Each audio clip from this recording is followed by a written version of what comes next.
Everybody hear me? Yeah. All right. Memorial Day. We all grew up with Memorial Day, but Memorial Day is really more than a cookout. It's more than, we get together, have fun, family, go out to the park, to the beach or wherever we may want to go. Um, Memorial Day is a day that we're supposed to recognize those who have served and died in the service of our country. We kind of forget that. Memorial Day, and we'll bring up again later, started out as Decoration Day, where people got together on what's now Memorial Day, and they went out to cemeteries and they decorated the graves of Civil War veterans. And that's what I'm going to get into. And many of these people, in fact, it was even started by African Americans, but many people decorating these graves were African Americans long before, like I said, became Memorial Day. See if I can work this thing. That should be at the end. Something's wrong here. Our technology is going awry.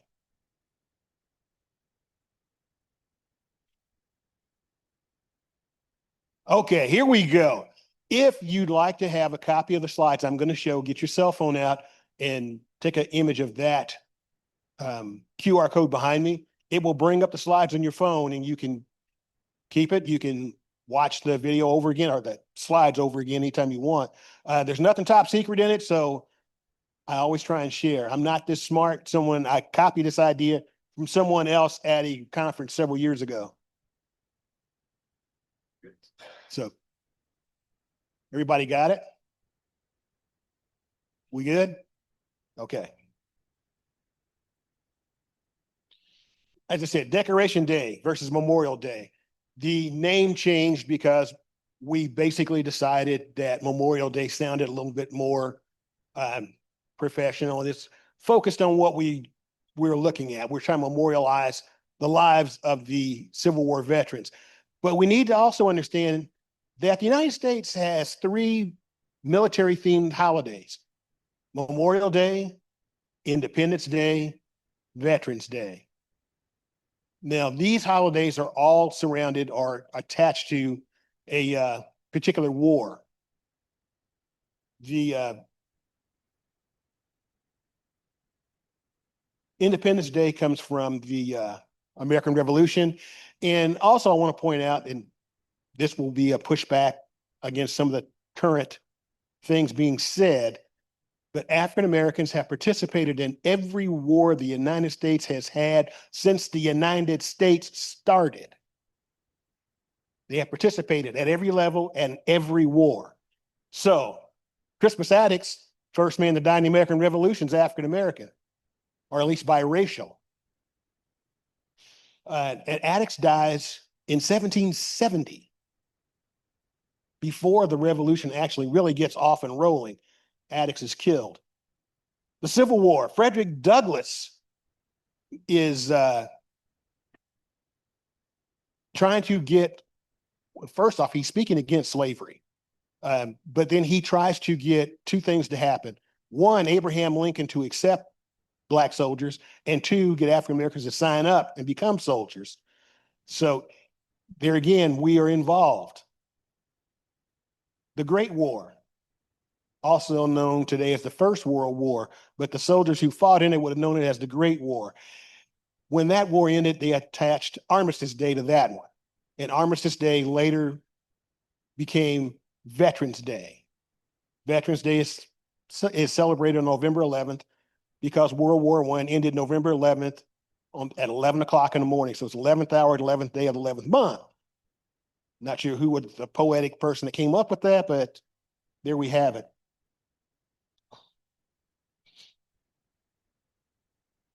Going the wrong way again. I mentioned Frederick Douglass, and where did he go? I don't think this is going to work for my end. He's going to have to trip this that link.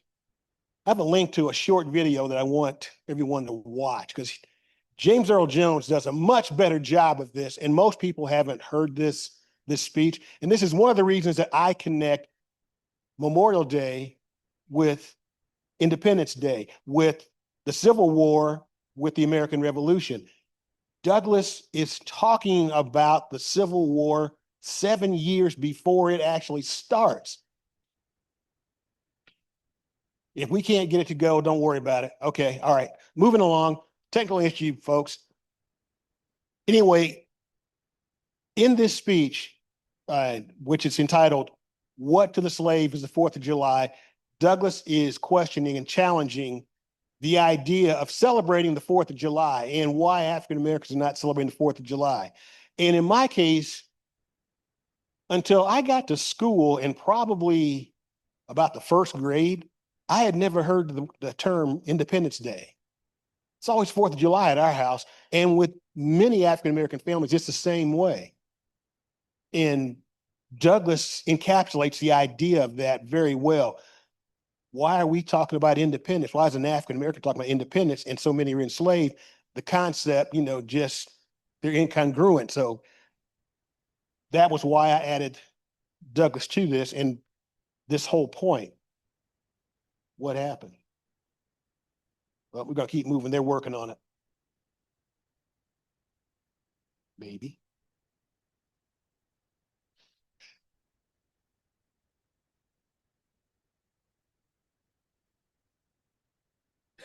There we go. Another thing I want to do, I want to put to rest this idea of picnic and picnic being racial, that how we came up with the term picnic. From my research, what I could find, and at the bottom of the screen, you'll see it says Jim Crow Museum, Ferris State University. If you've never been there, I highly recommend it. It's a nice place. They typically have grad students that will either be there or walk you through it. And you'll learn a lot about the whole concept of Jim Crow going to that museum. And they're the ones that wrote this up. I copied this from them. But basically the idea of picnic being the idea where they pick add in the adjective. That's not true. It's an urban myth. And I want to stomp on that myth. That is a myth. It's not true. Although it seems to be one of those myths that never dies. So Memorial Day, the United States' second national holiday, Independence Day. And that's the textbook version of it. If you're going to school and you hear it talked about, we're talking about celebrating the soldiers. But what does that mean? Who are we celebrating?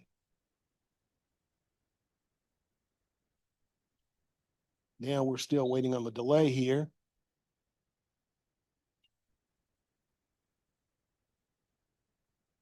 There. For decades, Memorial Day was celebrated on May 30th. Oftentimes until 1968, around our house, it was 30th of May. Not sure why. But Congress moved Memorial Day to the last Monday in May in 1968 to give everyone a 3-day weekend. So that's how we get from celebrating it on May 30th to the last Monday of the month. In a lot of ways, it makes sense, but Memorial Day 30th of May was just randomly picked. There's a lot of debate as to who the person was that picked it, but it was selected. Also, May 1st, in some cases, was Decoration Day. Couple images coming up. Some people might find disturbing. My apologies. I'll give you a fair warning up front. It is images of the dead.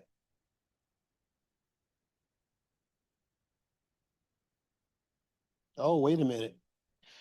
We're having big fun. Changes the U.S. military brought about by the Civil War. Before the Civil War, we didn't have a medical corps. We had a few doctors scattered around. There weren't any nurses. There weren't any medical technicians. And the Civil War taught us something really quick. They were not prepared to deal with all the number of people that were going to get hurt, get injured. Another thing it brought about, the Quartermaster Corps today still supplies the beans and bullets for the soldiers in the field. I mean, our army lives on its stomach and it needs weapons to fight. That's what the Quartermaster Corps does, is supply those things, get them from wherever they're produced to wherever they're needed. The Quartermaster Corps inherited the job of grave registration during the Civil War, and then it became what we have today, the mortuary affairs branch of the Quartermaster Corps. National cemeteries. Until the Civil War, we didn't have national cemeteries. Wherever a soldier fell, that's where he got buried and left. It was not until the Civil War that we started thinking about what do we do with the dead. And that's mainly because we never killed as many people as fast, as efficiently as we did in the Civil War and since. So we had to come up with cemeteries. The most famous one being probably Gettysburg or Arlington National Cemetery. Gettysburg becomes the best known, especially in the 19th century, because of Abraham Lincoln's great speech he gave at Gettysburg, but he was actually there to dedicate the cemetery. System of personal identification. Until the Civil War, that was really never an issue. Because in the Civil War, we had so many soldiers and people didn't know who these different soldiers were, especially after a battle and there's no one there to identify them. A lot of people got buried with a headstone that said unknown. We didn't have a system of ID tags or anything else, any way to identify them. So that comes out of the Civil War as well. Today, you probably hear people say they're dog tags. That's not the military's official terminology. It's nowhere in the military literature. But still, if you talk to anybody in the military, they'll tell you, yeah, my dog tags, I still have mine, the ones I was issued in 1979. Here's the image I was talking about. This is after the Battle of Gettysburg. And photographers really did change how we perceive death and how we perceive war. Because for the first time in the history of the world, photography was a thing, and the photographers took their cameras out to the battlefield, typically after the battle had happened, and this is what they took pictures of. And these kind of photographs ended up in some newspapers. And this was really disturbing to most people. This is a couple days after the battle, and the soldiers are already starting to decompose when this happens, when this photograph is taken. And the photographer titled it "The Harvest of Death." This was taken at Cold Harbor, and this is obviously quite a bit after the battle. And if you look carefully, you'll see that these guys who are out collecting the skeletal remains are African Americans. If they are soldiers or not can be debated. I don't know. They don't have on enough people to say they have on uniforms or not, but you can clearly see they're African Americans, and they're collecting skeletal remains.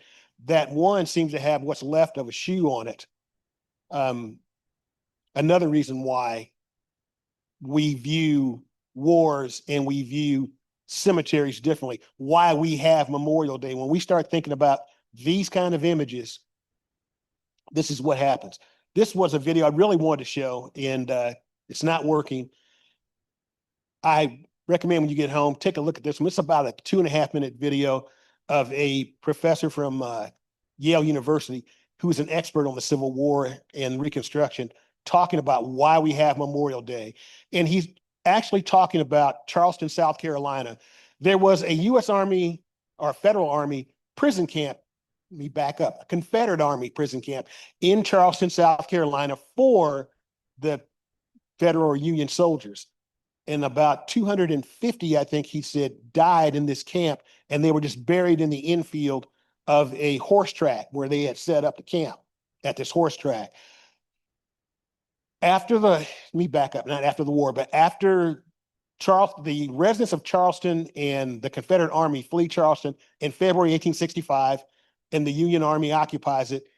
And the only people there are the Union soldiers and the Black community. The Black community goes out to the infield of the track, and they dig up this mass grave, and they bury the soldiers behind the grandstand in more of a military fashion, which you would expect to see, and marked it off and fenced it off, and then painted or whitewashed the fence. And above the fence, someone who could actually read and write painted over top of the arch of the fence that this was the resting place of the martyrs of the war. It's like I said, it's really a well done, nice video. It's part of a larger video that PBS made about death in the Civil War. It's about a 60-minute video. This is about a 2-minute clip out of that video. This is Arlington House, Robert E. Lee's home. It's a plantation. And at one time, there were more than 300 people enslaved at Arlington House. It is now Arlington National Cemetery. It became Arlington National Cemetery because General, I forgot his first name, Meigs, was the Union quartermaster, and they were struggling to try to find places to bury the Union dead in Washington, D.C. And Meigs told some of his men to start burying them at Arlington.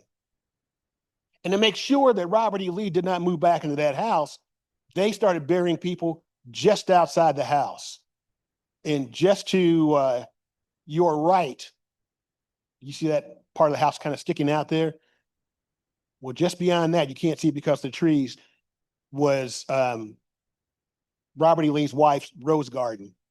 And they dug this rose garden up and started burying people in that rose garden and started burying them across the entire complex.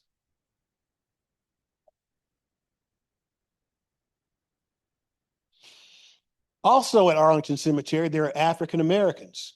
And this link takes you to an article written by a professor from Penn State University talking about the African Americans buried at Arlington Cemetery. There were slaves already buried there before the Civil War started. After the Civil War, there's some 3,800 enslaved people or African Americans buried at Arlington Cemetery. Now, notice it says in bold type, citizen or contraband. That's what was put on some of the graves, especially for those that were unknown. They just put citizen on it. And I also found that in records of African Americans who died in Union prison camps. It's a long story about why they were there, but they were there, and they're buried all across the United States in the different cemeteries of the North. And each one of them, they put on there, rather than they were a soldier, they were a citizen. This is section 27 at Arlington Cemetery. Another thing about this, besides all the African Americans buried in section 27, is that 2 of those African Americans won the Congressional Medal of Honor. That's not an easy feat to do, and quite often the people who do earn it posthumously.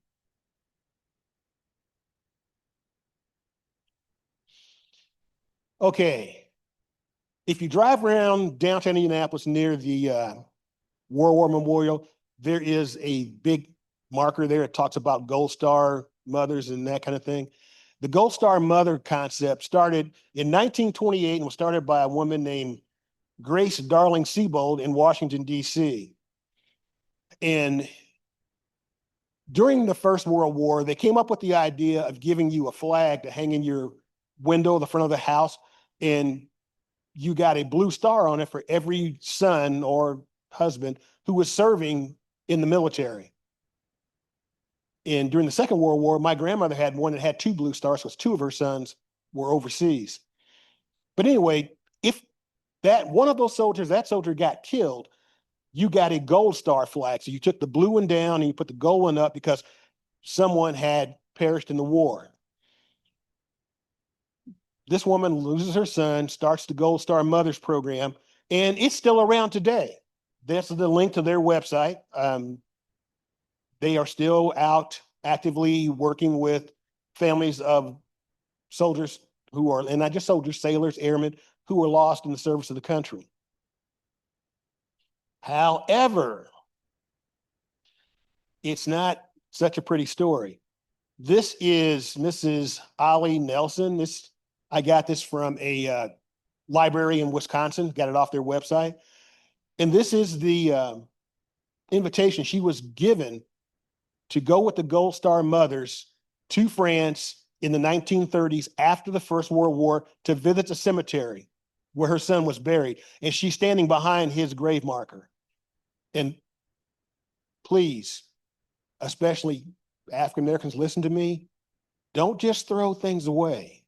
And when you have to start to deal with your parents and grandparents' belongings, take a few minutes and actually look at those documents. They can be very important. I had not seen one of these till I went on this website on the Wisconsin library and actually saw that invitation that she was given by the White House to join this pilgrimage to France. This is the ID card that the US government gave her, identifying her as a Gold Star mother. And if you notice, the one on the left is in English, the one on the right is in French. So even when she was in France, she had this with her. She could show it to the French officials. They knew who she was and why she was there. And they didn't have to translate it. It came translated.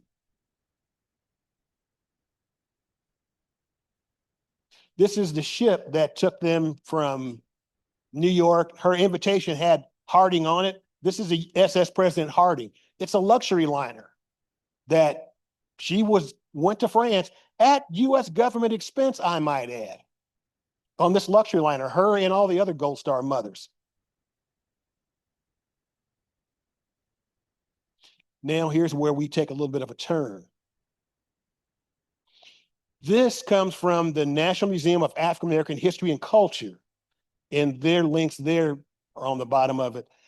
This is what some historians term the Black Gold Star mothers. This is an image of the African American women who went to France, and standing almost center is one man. All the rest of those are women. There's one guy in uniform.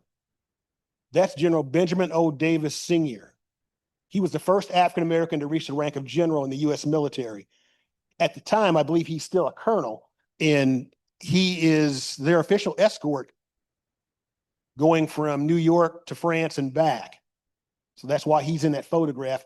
All those women there lost a son or a husband during the First World War. They were not allowed to travel on the boat with the white Gold Star mothers. The NAACP and W.B. Du Bois complained they raised $100 worth of you know what. It didn't matter. The US government still sent them separately. This is the ship they traveled on. It's a combination freighter and passenger ship. Like I said, the other one was a luxury liner. This is just a passenger ship. You'll get a meal, but it won't be one of those, 9-course meals or whatever it is with the silverware. I mean, real silverware and the real fancy china. No, you're going to get a dinner plate and a fork. This is one of the mothers, and not sure who she is. There's no record of that, but it was taken as part of this collection. She's visiting her son or her husband, African-American mother, there in possibly the very same cemetery. What more can I say? This, again, looking at those things, saving those things, this is an image of the badge or medal, if you will, that was awarded to Gold Star mothers by the US government. And at the very top of that, you can see the woman's name, Margaret Neal from Massachusetts. I'm going to assume right now that since it's at the National Museum of African American History, that she was African American. I don't know that for a fact, but I'm going to assume that's what it is. But every one of those Gold Star mothers got one of those, and someone in her family saved it and eventually donated it to the National Museum. And I had not seen one of these until a few days ago when I was working on this slideshow again and was tooling around the internet and found that. So we're seeing this almost for the first time together, that this was a real thing. Approximately 1,593 Black mothers and widows were deemed eligible to make the pilgrimage. 223 accepted and fewer than 200 went. And I can't pass any judgment on these ladies one way or the other, because I'm not sure how I would have felt about riding Jim Crow for almost 3,000 miles and then riding 3,000 miles back. even though I was going to probably for once and only once see the resting place of my loved one, I'm not sure if I would have wanted to do this. Many of the women did not. I noted on here that Mrs. Louise Kimbrough, a 57-year-old African-American woman, went to visit her son, and she had to travel from Ohio to New York. And one of the things in reading about some of these ladies is some of them were illiterate. Many of them were poor. Some of them couldn't afford a suitcase, to make this trip. But through friends, churches, and whatever, they were able to get what they needed and make the trip. And they went to France to visit the cemetery and came home. And I did not know this story until a couple of years ago. I mean, maybe 2 or 3, and I was researching something totally different and came across it. And number one, I had heard of the Gold Star Mothers. I knew what that was about, but I didn't know the U.S. government paid to have these women taken to France and back. Then I didn't know that they had segregated it. I should have. I did not know until I came across it. This is part of Memorial Day we're talking about. We celebrate Memorial Day, and I don't want to step on, and one of my colleagues is going to be here talking about Vietnam. He'll be here in the fall. I forgot which holiday he's talking about, but he's going to talk more about this. So I don't want to get too far into it, but it is just amazing to me when I read these statistics and think about it. 6,885 women altogether accepted that invitation, but only 200 African Americans accepted. And I can't pass a judgment on them. I'm not sure if I'd have done it. I'd have been frustrated and heartbroken too. This is an image of Arlington Cemetery. And if you look almost in the center, just to the right of center, that is the Washington Monument. So you're looking back across the Potomac River back at downtown Washington, D.C. And you'll notice, if you've never been to Washington, when you get there, go to the Arlington Cemetery and take a tour of that cemetery. Notice how those grave markers, no matter which way you stand and look, they're in a straight line.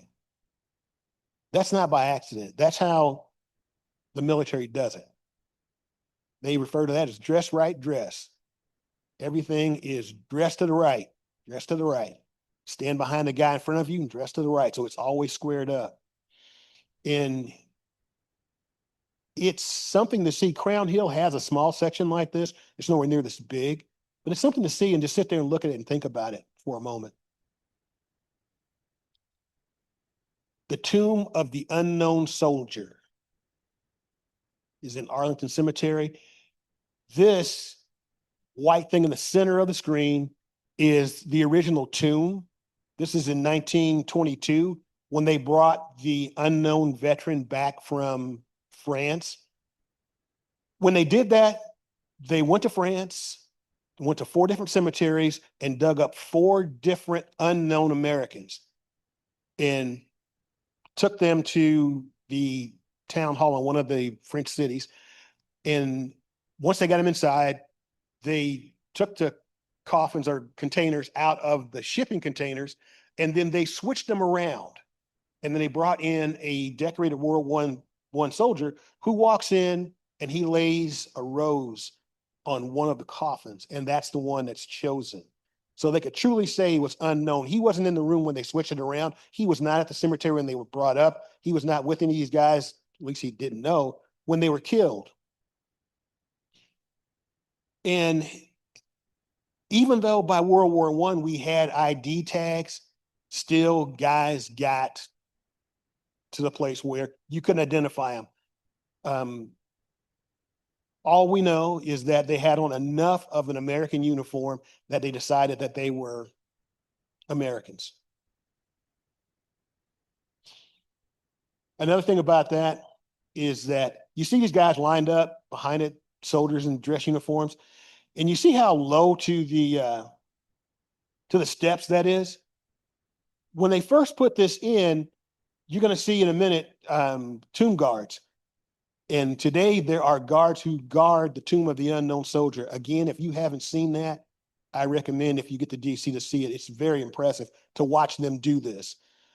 But one of the main reasons that they are there is because people would come to Arlington Cemetery and they would bring a lunch, because you have to get there on a bus oftentimes, or if you got in a car. Of course, it's summertime, it's hot, you're tired, sit under a tree, and have lunch. Well, some people were sitting on the tomb having a lunch, having a picnic lunch, made a perfect flat table.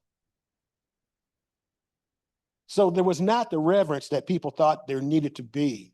And enough people complained about it that eventually the guards would be assigned to it. This is what you'll see today. You see now there is a large, tall sarcophagus on top of the tomb.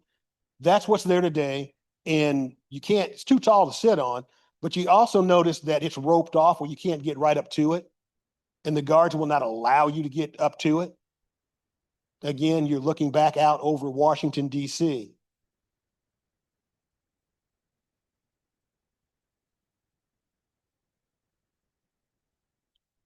This is what is inscribed on the end of that tomb. If you look at it, go back, it's kind of hard to see engraved into it. So I transcribed it. Here rests in honor and glory an American soldier, known but to God. And the reason that was put on there, we kind of touched around and danced around it, but to think about it, a guy joins the Army, the Navy, whatever, or gets drafted, goes off to war, and he gets killed. But even more tragic is he loses his identity. He's buried as unknown. He's buried as unknown. So the Tomb of the Unknown Soldier is a special place in Arlington. It's a special place to just about every veteran I know. And that inscription, is kind of chilling, but it's to the point. There again is the tomb, and now you see the guards. And this is the changing of the guard. The one in the middle is the commander of the relief. Then the one on either side are actually tomb guards, and they're going to change out. And when they do, the one in the middle, the commander, and one of those guys is going to march off to my right, your left. They're going to march off and then back into the basement of the amphitheater, which is behind them. We don't have a picture. I don't have a picture of that. But to watch them do this, and you see that black mat that guy is standing on? The tomb guards march up and down that mat. And they do this 24 hours a day, 7 days a week.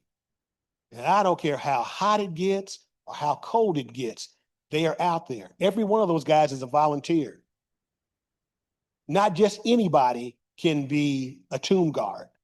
You have to volunteer, go through the training, testing, and then be selected. And if 100 guys volunteer, maybe 20 will be selected.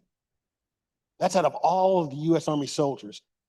There's fewer than, I think, 200 of these guys in Washington altogether that are tomb guards. So like I said, it is impressive to watch them do this. This was the changing the guard ceremony. This video won't play. Again, when you got time, take a look at it. And they explain what they're doing, and you will get to see and hear it.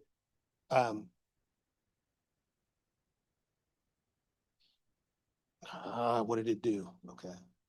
Here again is another image of that. This is the video that we couldn't get to play.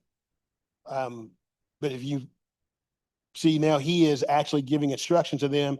And when they bark out their instructions, they're very loud when they do it. There's no microphone like we have here and no sound system. This guy's barking out and you can hear him. Also, if you get too loud behind to your left, my right,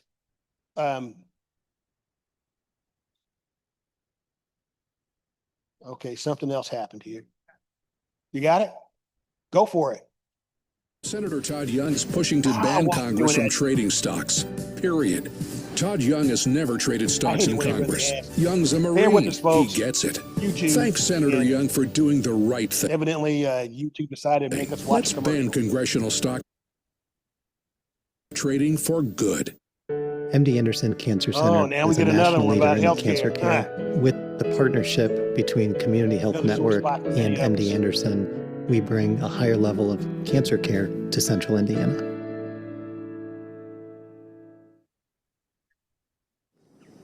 Okay, here we go.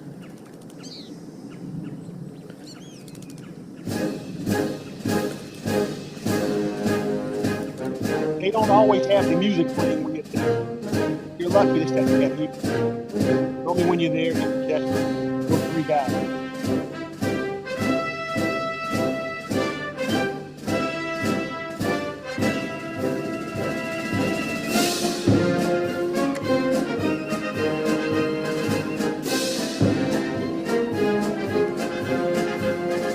That mat he's walking on takes actually 21 steps, one into the other.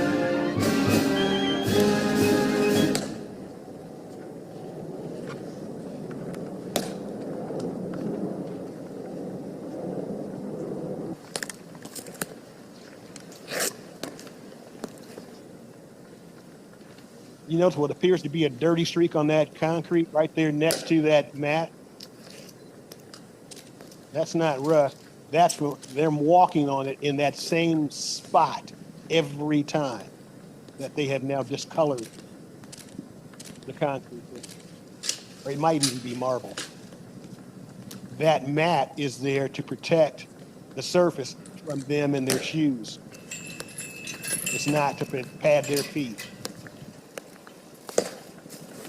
Ladies and gentlemen, may I have your attention, please? I am Staff Sergeant Gillen of the 3rd Infantry Regiment, United States Army, commander of the relief, Tomb of the Unknown Soldier.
March.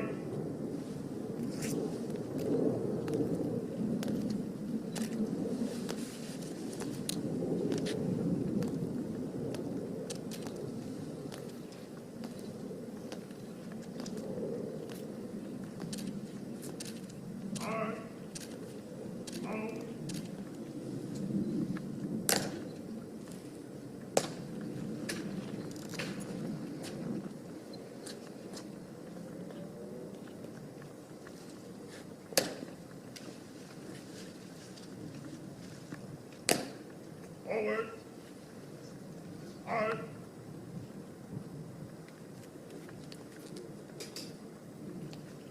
March. Out.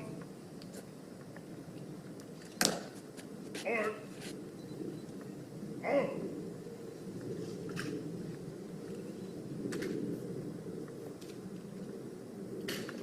Ready. Hey.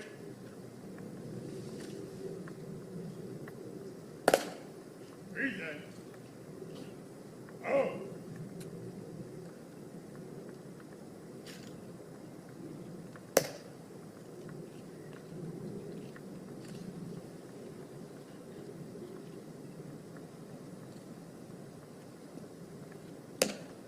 Forward. Oh.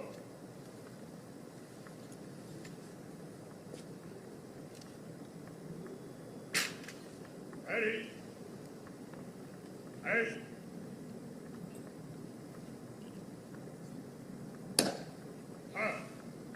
On your order. Halt! At order! Remain as directed. Oh. Hey, no. Ready. Hey.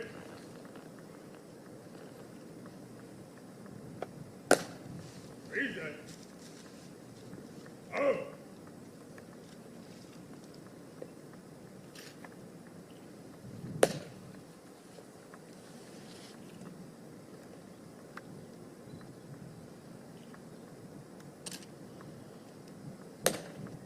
Right.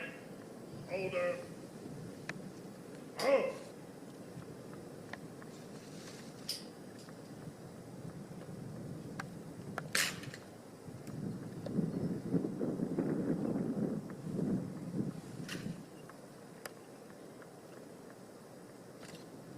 Oh. Right. Hey.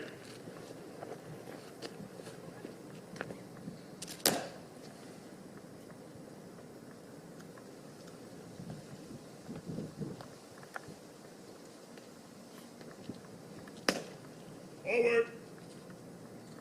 March.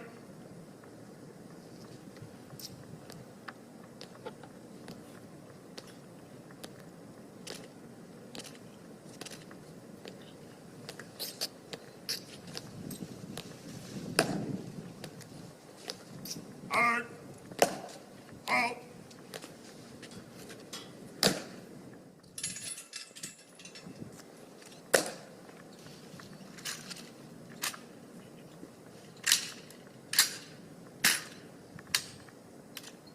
All out.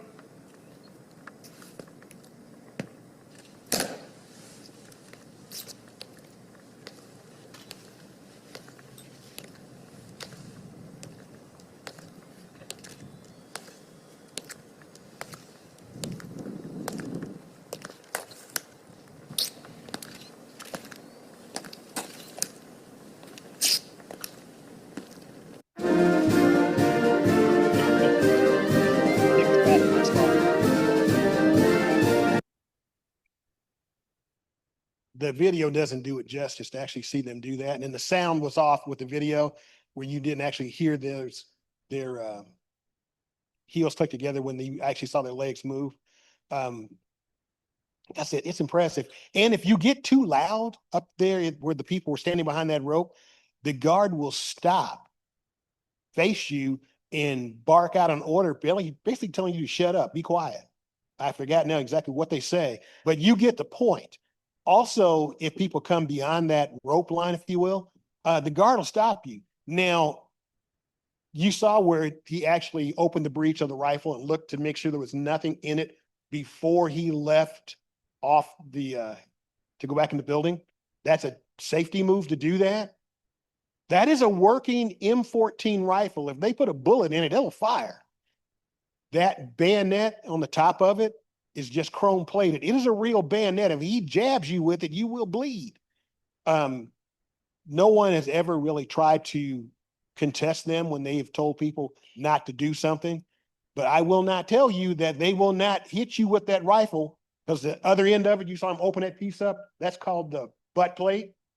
That metal piece is on there specifically to crush skulls. It's designed intentionally that when you hit somebody at the butt of it, you'll fracture their skull when you hit them with it. They teach you that in basic training. Yes, if he hits you with it, it will hurt.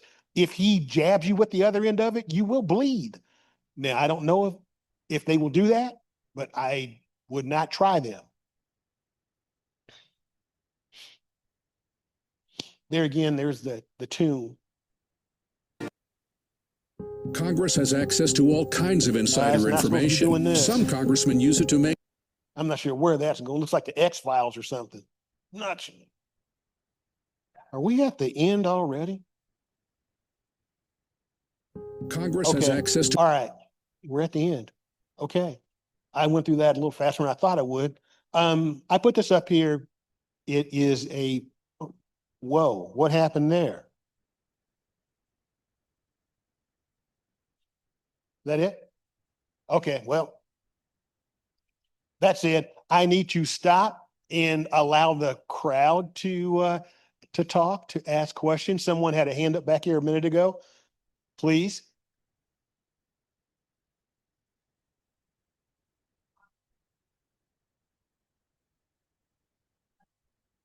They brought back and had to pick the one.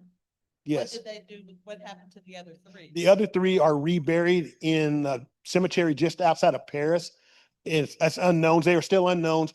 And there are thousands of unknown Americans there. I mean, they didn't pick on anybody, but they, for whatever reason, brought those four there. I think it was trying to make sure they didn't get someone they shouldn't have. And then they randomly selected that one out of four, and the other three are reinterred in that cemetery in France. And if you've never been to France, and their cemeteries are in several countries in Europe, you get a chance to go to the cemetery. Now, personally, I have not been, but my wife and her mom went a few years ago, and they went through the one that's in northern France there on the cliffs there at Omaha Beach. And it looks just like this. When you go to any of those cemeteries, they all look alike. And they either have crosses, or they'll have a Star of David, or they'll have the crescent moon. Whatever the person's faith is, there'll be one like that on top of his grave. So, and they are all just like in Arlington. Arlington has the tombstones with the rounded top on them. The ones in Europe have the crosses or whatever else. So you won't see the tomb guard there, but you will see an impressive cemetery. And the home countries like France, they maintain those cemeteries very seriously. The United States government pays for it, but the French people actually do the work. A few months ago, the Trump administration decided to take down the panels that describe the African Americans who were buried in the Netherlands in Margraten in the Netherlands.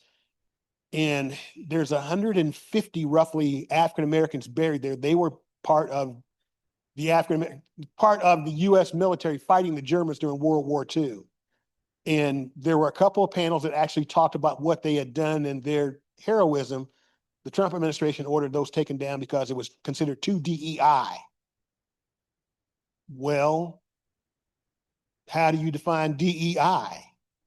So it's possible that that person in that tomb could be African American, because you saw the one photograph of the skeletal remains.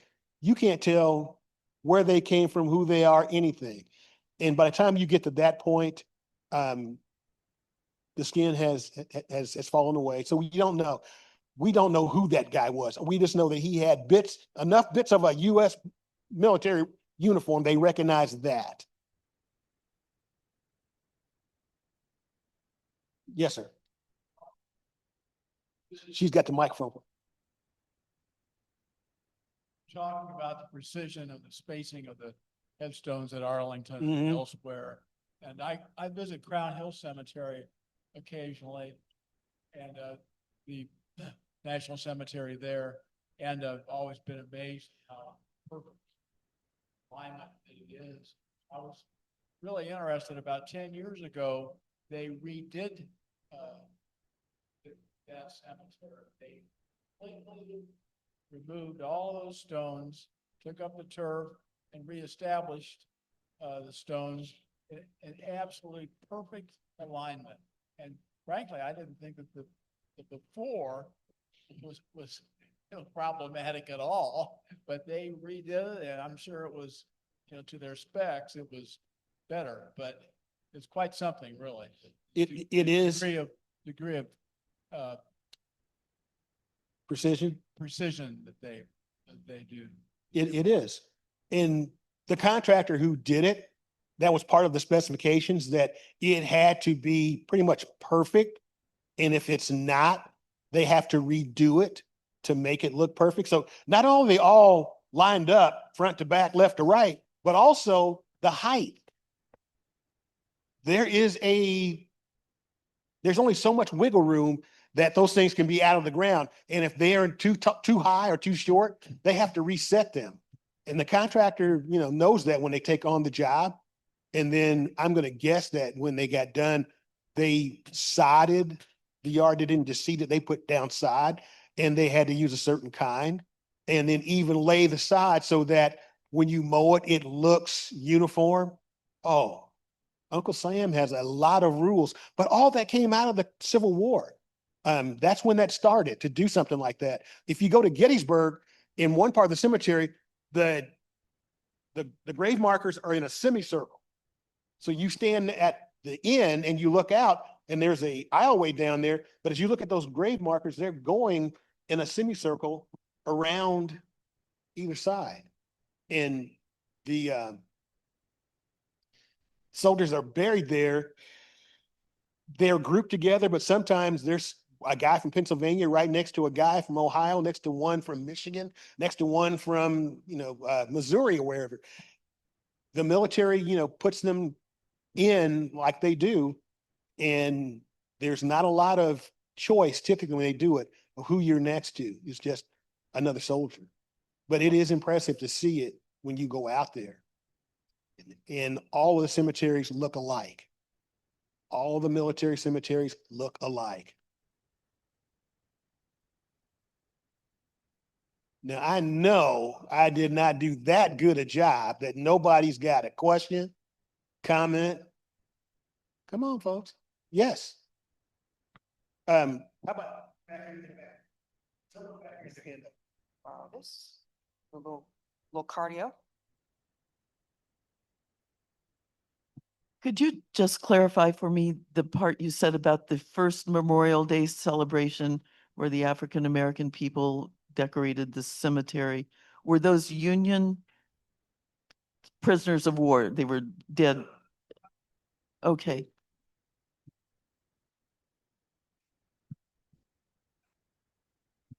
The men who died in the Charleston prison camp, but most of the ones they were decorating those graves for were the ones who were already dead. And this starts in May of 1865. The Civil War ends, well, technically April 9th, when Lee surrenders to Grant. But in reality, it didn't end until June, when they finally got the ones in Texas to stop fighting. But with that said, the Memorial Day or Decoration Day starts before the war is actually over, because they started in Charleston in mid-February to start planning this out, so that by May they had relocated all those graves and then put the fence up and painted and cleaned up. And they even had a parade that the children and the people who lived in Charleston participated in with the military band. for the Decoration Day celebration there in Charleston. And the same thing happened across the country. There's another well-known story from Kentucky where the same thing's done there. And it's done sometime in May. I'm not sure if it was done on the 30th, but they do the same thing. In that case, a number of those soldiers are buried behind one of the local, were buried behind the local church, and they decorated their graves. At some point after the Civil War, the U.S. government starts moving known federal troops, Union troops, out of these church cemeteries and off the battlefield. Some of them were buried, like in Gettysburg. They were buried right there on the battlefield. Well, the battlefield was somebody's farm field. And the U.S. government started to move them off that battlefield and into the cemetery. And they're right next to the original Gettysburg town cemetery, is where they built the military cemetery.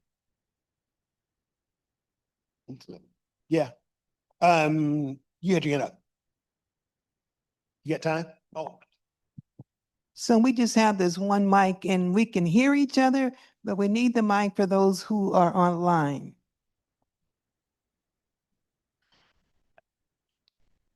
Greenlawn Cemetery. I know, Leon, that you've been watching that closely. It's a little bit off topic, but could you comment about where that is?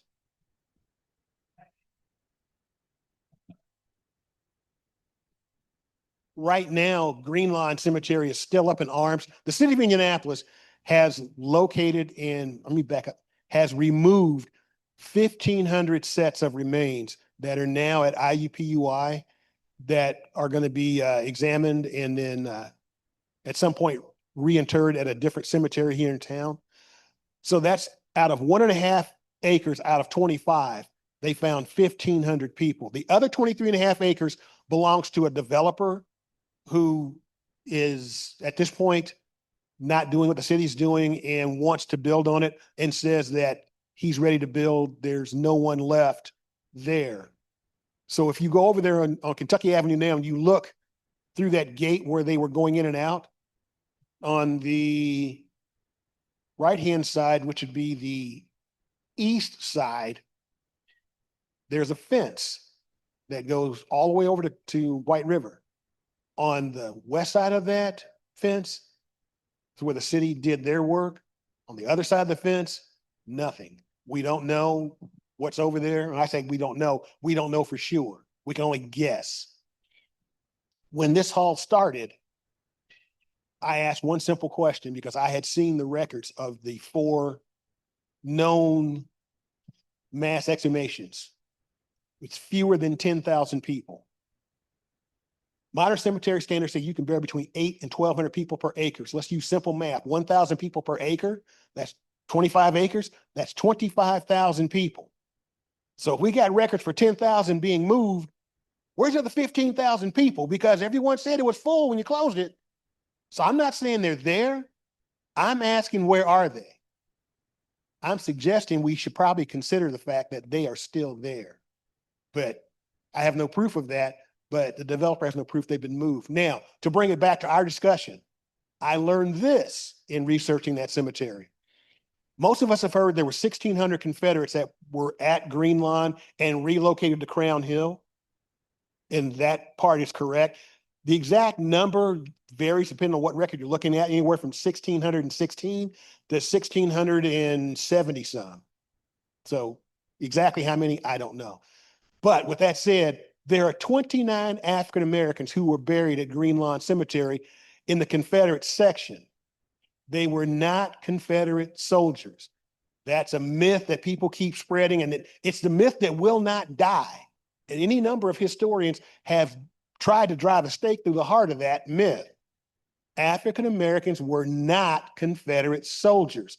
They were not given weapons. What they were camp servants. They washed laundry, they cooked food, they built roads, they dug latrines, they did all kinds of things that freed up the regular soldier from having to do that particular type of work. The Civil War, remember, ends April 9th. The Confederacy did not pass a law until like March 15th to allow African Americans to be enlisted into the Army and serve as soldiers. So March 15th, 1865 to April 9th, 1865 is not quite 90 days, or excuse me, 30 days. You cannot gather together, uniform, arm, and train a soldier in 30 days or less. It just is not possible. Now, this, what I just told you, comes right out of the Confederacy's own records. African Americans did not fight as soldiers for the Confederacy. Anybody tells you that is lying to you. They're either trying to convince themselves or convince you of a lie. I call BS. It didn't happen. But these 29 guys are still held at Camp Morton in Indianapolis as prisoners of war.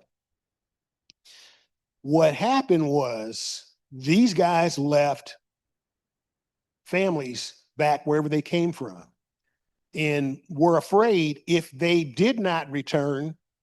And the master went back and said, well, old John, they told him he could leave, and he just walked out the front door. Because when they were brought to the federal camps, every one of those African Americans was told, hey, there's the gate. Just as soon as they got their name and all their information, there's the gate. You can leave. You can go anywhere you want to, just out that gate.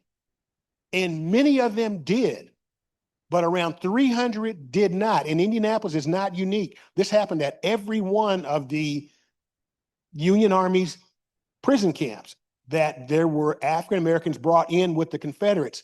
When they went to war, they took their slaves with them. And then when they got captured, the slave went to the camp with them. Some of them walked off, others decided to stay. 29 of them paid the ultimate price here in Indianapolis. They died here. They were buried in individual graves at Greenlawn Cemetery. They're given a pine box, not a coffin. They were put in individual pine boxes in graves, proper military fashion, one after the other. There were wooden headboards. Instead of a gravestone, they were given a wooden headboard that had all their information carved in it and painted on it. Well, those only last about 5 to 6 years. In Indianapolis, we lost the majority of the paperwork. Some of it was lost due to carelessness. Some of it was lost in a fire. At one point, the sexton of the cemetery died, and his wife held the records hostage, that if the city didn't pay her, she wouldn't give the records back. So by 1903, the United States government is marking Confederate graves. It's finally agreed to the alligator tears of the Daughters of the Confederacy to mark the graves. So they go around to all the cemeteries and they mark them. And if you go to Columbus, Ohio, Camp Chase is right on one of the main thoroughfares on the west side of the city. It's fenced off. You can't get in, but you can look over the fence and you can see all of the grave markers in there. And every one of those 2,500 guys there is a Confederate with a stone grave marker. The reason for that is they had perfect records. They knew who was in each grave. So they put stone markers on them. They get to Indianapolis, we don't have records. So they got the grand idea to take the money collectively from each individual grave marker they had to buy, put it together and build one large mass grave marker with bronze plaques with all 1,600 names on it. And they put it in Greenlawn Cemetery. In 1929, the Southern Club of Indianapolis, aided by the Daughters of the Confederacy, got that thing moved from Greenlawn to Garfield Park, where it's sat for any number of years. And like I said, it had the bronze plaques, plural, on it with all the names. And I don't know how many times as a kid and as an adult, I had looked at that marker, looked at those names and read many of them, but it never hit me until just a few months ago when I started researching this. I noticed beside one of them, it said Negro servant, or excuse me, Negro slave. That's on the old Greenlawn marker. If you go to Crown Hill, where they moved them in 1931. They moved the grave marker in 1929 to Garfield. In 1931, they dug up all the Confederates and took them to Crown Hill, and they're now in what's called the Confederate Mound. A Confederate mound, or a mound, is a euphemism for a mass grave. They dug them up and they put them in large wooden boxes, and they are intermixed. They are in 10 large wooden boxes that were on the back of wagons, horse-drawn wagons. And these guys, they're not paying any attention. They are, common laborers. They're just digging them up and pitching the bones, as one of my buddies would say, just willy-nilly into these boxes. There are 209 bones in the human body. They're all in these 10 boxes. But those 29 African Americans are for now ever entombed with the 1,600 enslavers. So you have to think that history in heaven has a sense of irony, that now those guys who wanted to enslave my relatives are now entombed with them, because no one's going to spend the money to dig up those 10 boxes and sort out those 209 times 1,600 bones and figure out who's who. Nope, buddy, you're stuck with your decision. So that's how I connect Greenlawn to Crown Hill to our discussion tonight. Did I answer your question? Okay. Okay, anybody else? Come on, don't be shy. Uh-oh, I didn't do too good. We didn't get too many questions tonight. Yes, ma'am. Oh.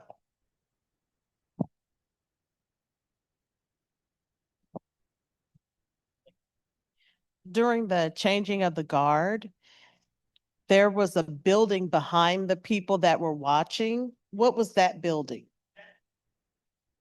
Hold on.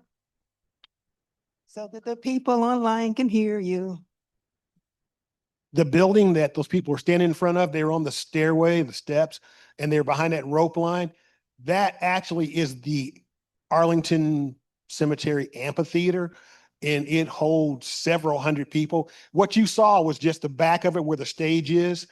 But if you go around the other side, you'd see the amphitheater, the bowled out part where all the seats are. And underneath that building, there's a network of rooms, and that's where the tomb guards prepare and rest. And like I said, they do this 24/7. So they're down there getting ready to wear the uniforms. If you notice carefully, you go back and look at that video later, look at the pants legs. When you walk, you get creases at the back of your knees in your pants. Their pants are not creased because they get dressed just before they come out, and they don't sit down. Another guy ties their shoes for them, so he doesn't have to bend over. Their uniforms are perfect. And it takes, I think, 2 or 3 guys to dress one guy, because he has to stand still most of the time. And then he walks out, and you saw how perfectly they were marching.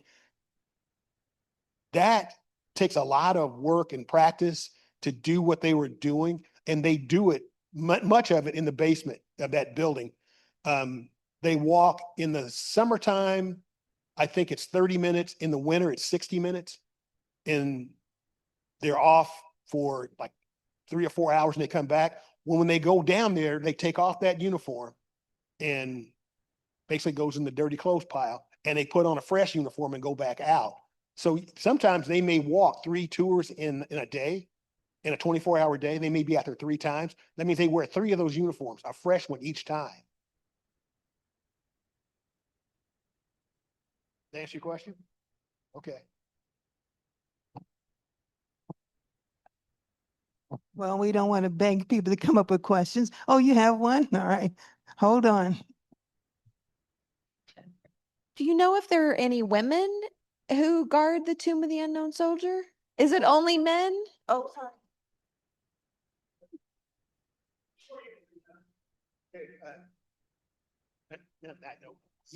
Yes, there have been women to guard the tomb, and the first one didn't get that opportunity until the early 2000s. And since then, there have been others. Part of the thing of being a tomb guard is you have to meet certain physical specs. I think the women have to be at least 5'8", The men have to be at least 5'10". They have to be proportional weight and height. And you could tell that with all these guys here. Same with the women. They have to, meet all those specifications. But at the same time, one of the reasons they say 5'10" is so that when you see those guards, you notice they were almost all the same height. Now, there is a little bit of difference, but even with that, they schedule so that the guards, the shorter ones, the 5'10s, are not out there with 6'2s. That's intentionally, again, they plan so that all the guards look almost the same height when you see them. And African Americans didn't march there until the mid 1960s. So until then, it was an all white male thing. Then it became an all male thing. And then in the early 2000s, women were allowed to march as well. So there have been female tomb guards, and each one of them, if they make it to the place where you become a tomb guard, they give you a badge to put on your uniform that says honor guard. And it's one of the few badges that they can wear anywhere. Others, you have to take off when you leave that job. But in that case, no matter where they go, they wear that badge. When I went to basic training, we had 2 drill sergeants to each platoon. And the senior drill sergeant for us, Sergeant First Class Lyle A. Wells, was a tomb guard. That man could march, and he hated seeing anybody who could not march. And when they were teaching our company of 4 platoons how to march together, he was the one that did it. Everybody else shut up and stood to the side because he could do it and do it well. And I can still hear his voice barking out orders on how to do it. But the man and the other drill sergeants, because he never said it, they told on him. They said, he marched the tomb of the unknown soldier. Well, at 19, it didn't really mean a whole heck of a lot to me. But today, I think about, wow, he was one of the tomb guards, and he did that. No wonder he was so hard on us. But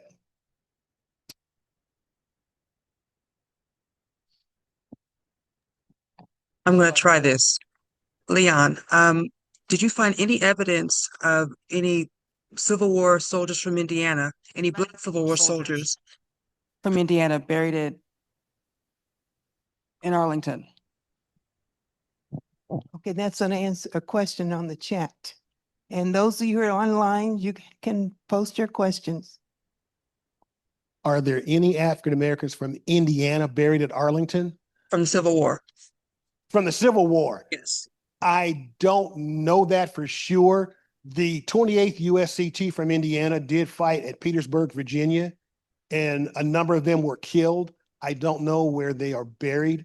There is a Civil War cemetery at Petersburg, but also sometimes they moved them or took them to other cemeteries. So I don't know. If there are, I think, 400,000 burials currently at Arlington and still counting.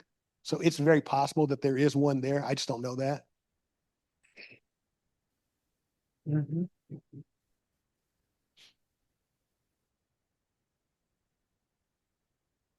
Let's try it this way. The image of the American flag has unfortunately become controversial.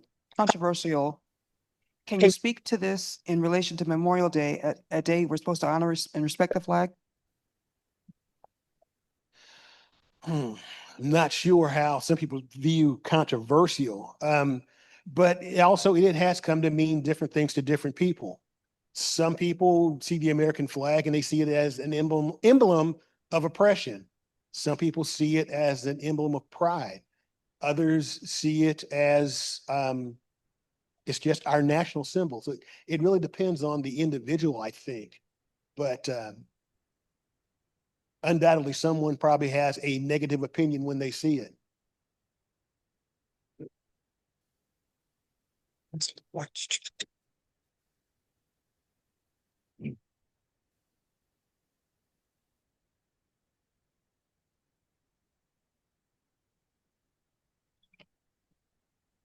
Regarding the Tomb of the Unknown Soldiers, isn't there a unit called the Old Guard? Yes, the soldiers you saw marching are part of the 3rd Infantry Regiment, also known as the Old Guard. The 3rd Infantry Regiment is the oldest infantry regiment serving in the United States Army. They're pretty much a ceremonial unit now, but not only do they march at that tomb, the rest of them perform around Washington. I shouldn't say perform.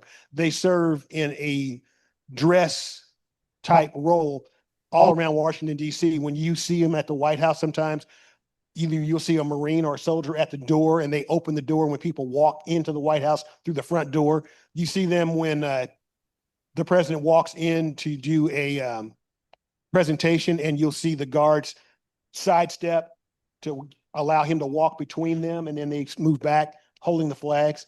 They do all type of ceremonial roles. That's the word I was trying to think of. So they are all around Washington, D.C., but that is what the 3rd Regiment is. Now, they are all trained combat soldiers. And let me reiterate, you cannot become a member of that unit unless, one, you are a qualified infantryman. 11B, 11 Bravo for those in the military. If you're not an 11 Bravo, you can't join. If you're not 5'10" as a guy, you can't join. You've got to be a qualified infantryman first. And I forget now how many years you have to have in, probably 3 or 4, before you can even apply. So it is considered to be an honor to do that, to walk as a tomb guard. And I think you have to volunteer for the 3rd Regiment altogether. So you volunteer to get into the 3rd Regiment, then you have to volunteer to be a tomb guard. And everybody in the 3rd Regiment is not a tomb guard. Which aren't you just amazed? You ask him any question and he comes and I'm amazed with people who remember history. I work in history, but I have to look stuff up. Hold on a minute. Let me see if I can look that up. I don't remember these dates and facts and figures. Leon, thank you so much.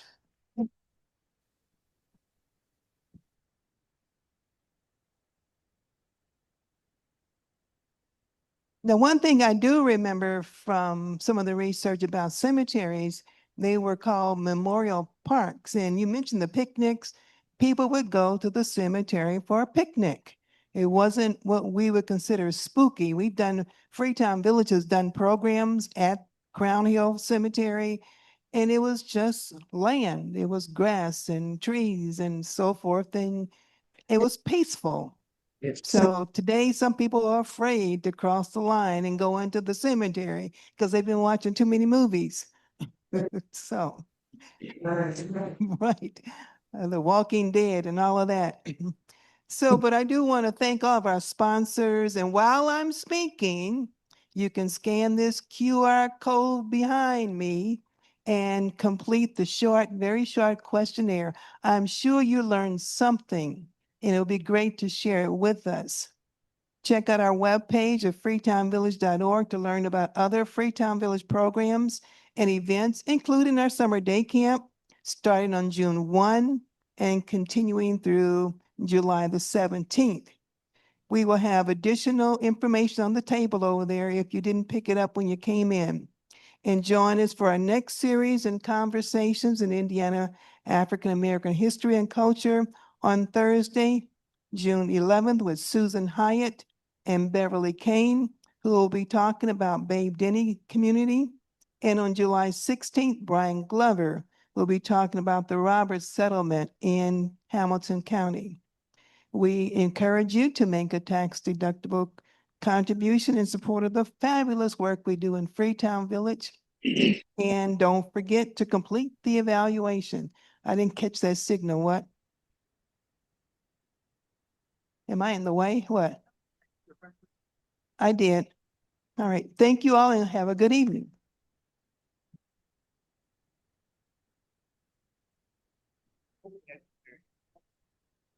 Always.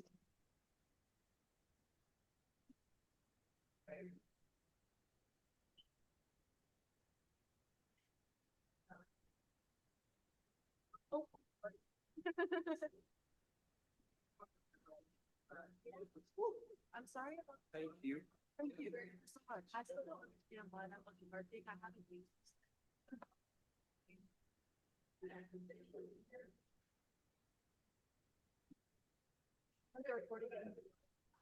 sharing.